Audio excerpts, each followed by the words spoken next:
On February 27th, 2023, the Financial Times reported that there was a consortium of companies, mainly legacy information technology companies or IT companies in the UK, that were putting in a bid for the £480 million contract from the NHS. For those that are unfamiliar with this contract, this is the NHS's attempt in the UK to completely overhaul and digitally transform their bureaucratic, and in the words of many people that I know from the UK have told me, ineffective system when it comes to nationalized healthcare. This was the article that came out on February 27th.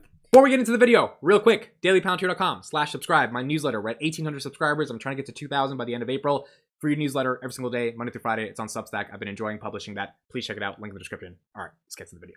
And it primarily put Palantir at the front of it because the group argued, this UK consortium of companies, that it can provide software for less and better than the US company, Palantir. Palantir has been the front runner for this contract. Palantir scored a $34 million contract for COVID vaccine distribution with the UK's NHS back in December 2020. They've reduced backlogs in the Chelsea and West Chester hospitals by 28%. So they've done a pretty amazing job. And most of us thought they were going to get this contract, but the UK consortium in this article came out and said, look, we've supplied IT to the NHS for decades. We currently manage the health data of more than 30 million British patients between them, the three companies, meaning that we should be able to do a better job than Palantir.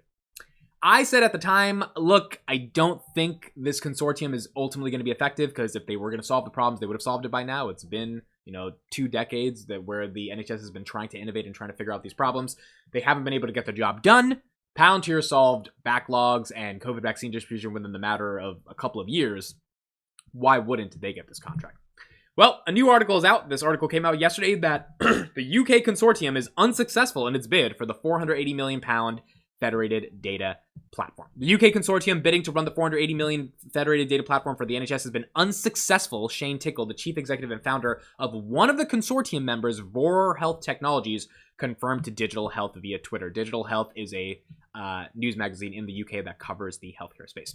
So let's go a little bit in this article. The failure of the consortium's bids means that the US data analytics giant Palantir remains the leading candidate to win the contract. Not just a little bit of the contract, the whole damn thing. Last month, Vor said it had joined forces with database company Eclipse and software provider Blackpear to challenge Palantir, and others for the contract managed to propose the FDP, a data analytics platform which the NHS has said it's meant to track population health, care coordination, elective recovery, vaccines, supply chains. It's overhauling the entire infrastructure of the NHS to become more modern, digital, and ultimately help the patients that really cannot deal with the wait times and the inefficiencies of the program.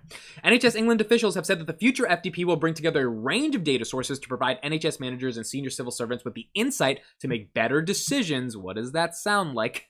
Sounds like Palantir. They have described the FDP as a contract as a future operating system. What does that sound like? That sounds like Palantir for the health service. Privacy and legal advocacy groups said that Palantir's work with intelligence security service in the UK has to make a questionable choice for managing NHS England's trove of personal health data. These legal advocacy groups are, open democracy, the groups that have spread a lot of propaganda. And they've also criticized Palantir for having a clear advantage because it worked with them during COVID-19, so they had an unfair ability to land this contract. Look, at the end of the day, the reason Palantir got the work for COVID-19 vaccine distribution is because their technology was better. So of course they should have an unfair advantage of getting this contract because they've been able to prove they're able to get the job done. Couple things about this. Number one, we kind of knew this was already happening. A report came out a month ago or a couple weeks ago that all UK hospitals have been instructed by the NHS to start putting patient data into Palantir software. I mean, like when and a report like that coming out, even though that was a rumor, but it was pretty well substantiated behind some of the blogs that I saw, means that like this is inevitable, that Palantir is going to be able to get this deal, and that if you're starting to move patient data into their software, it's because you want to start gearing up the software for when it's officially announced to be able to have a smooth and steady transition to be able to get the job done. So we kind of knew this was going to happen. The second thing is that, look, this UK consortium, I said a long time ago, and a lot of us have theorized about this, they would have got the job done by now if they were going to get the job done. The inability for them to actually solve these problems means that Palantir was always going to be the front runner because we saw what Palantir has been able to do.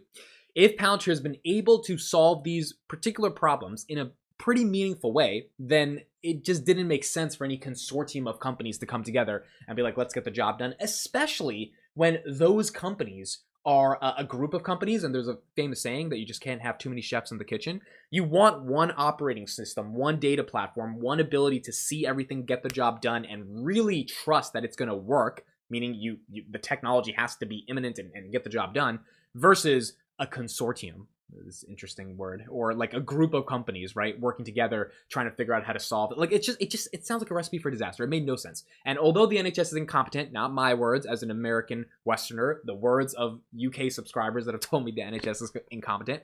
As much as incompetence as they may have, you wouldn't imagine them to mess up or f up something like this when Palantir is obviously the leading choice to provide the software. So it's a really good thing for Palantir. Now, a couple other points of analysis I have here. I am curious if Palantir factored in this $580 million, 480 million pound contract into their revenue guidance. I think there's two perspectives on this. Number one, they might have done it because they really knew they were going to get the deal. And I'll say why, the argument against that in a second. But if they really thought they were going to get the deal, maybe they factored that in. They're only going to grow 17% year over year as per their expectations. I think they're sandbagging that. But maybe some of that 2.2 billion or whatever they estimated was including this probably 100 million, because 580 divided by 5, so they get like 100 something million per year into that equation. The reason I think they didn't do that, and I think it kind of makes sense here, is because weren't they going to debate Foxglove? Like literally on March 15th, they were ready to debate Foxglove, and Foxglove wanted to challenge them in public around their data privacy and ethics and all that stuff. And I was really excited for that because I'm a former competitive debater. I was like, Palantir is going to kick their ass. Like I thought it was going to be really good, but then they backed out of the debate. So they probably backed out of the debate because the NHS told them, hey, you don't need to make a hoopla. Like you're going to get the contract. We're good to go. But the fact that they were even willing to do the debate, to me, establishes the fact that they weren't sure if they were going to get the contract. And the Financial Times is a pretty reputable newspaper, so for them to put out that idea that a consortium of companies were coming to bid for the contract, maybe Palantir didn't know that this was happening, and maybe the NHS, blindsided them a little bit and said, no, it's actually, there's some competition here. And then finally the NHS realized, well, we don't want there to be this public debate because we know we're going to go with you guys, and we don't want the public thinking that you guys are an evil spy company, so we don't want this debate to happen, so we're going to give you the assurance you're getting the contract, just don't do this debate.